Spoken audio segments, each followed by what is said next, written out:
Undertaker. You know what I'm saying? They gave a big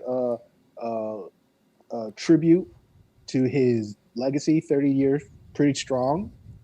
And I'm really hoping for the final time going to miss him because I when I saw it, that was basically the ending of Survivor Series. That was the great way to end a pay-per-view.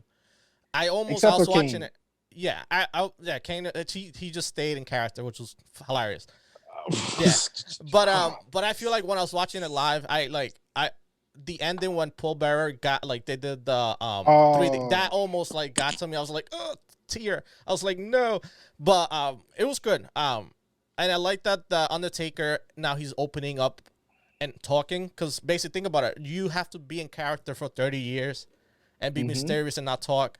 I don't know if he's a talker. Well, he seems like a talker. He's done a lot of interviews, but I feel like now that the Undertaker veil got broken, I guess now you could see him as him. He's got that Undertaker persona, but I feel like now he could share his experience and everything about the business to a point.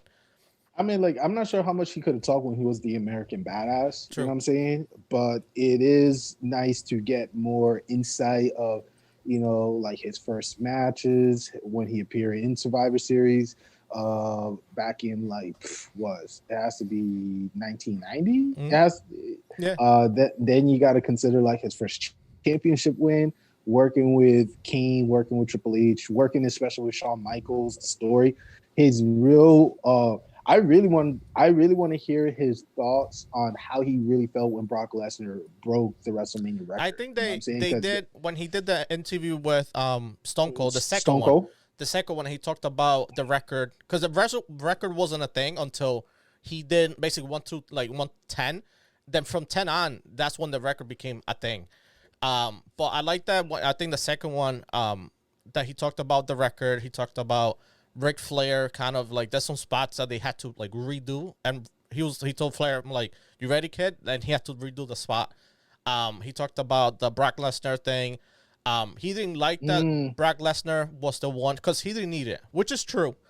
That's Brock right. Lesnar didn't need basically to be the one to break the record, but things happened in the ring. I think he got hurt. He mentioned that he got concussion, he got injured, so he had to change the spot at the end.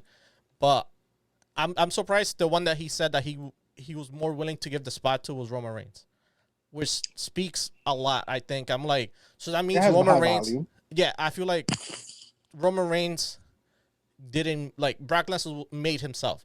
Roman needed that extra push, which is kind of interesting. They, you know what I'm saying? I feel like I appreciate the ones that they make themselves. Like Brock Lesnar, he went, but Brock Lesnar, it's a monster. But in the same thing, I think on the first one, they talked about Randy Orton also that he helped make Randy Orton a little bit when he started calling himself as the Legend Killer. So I like that, you get to see the story behind the story that we saw, the thoughts and the thought process about everything, which was pretty cool. I have to listen to that podcast personally because I really want to hear more in detail of what you just broke down to us and the audience, because honestly, it gets to greatly show that there's so much that we don't know about the business. That once it comes to light by a person that has 30 years of history built in his mind and it's flowing slowly little, it's gold, baby. It's gold. And I'm really happy for him. Cool. So as you guys heard, if you made it this far, thank you for sticking around with us.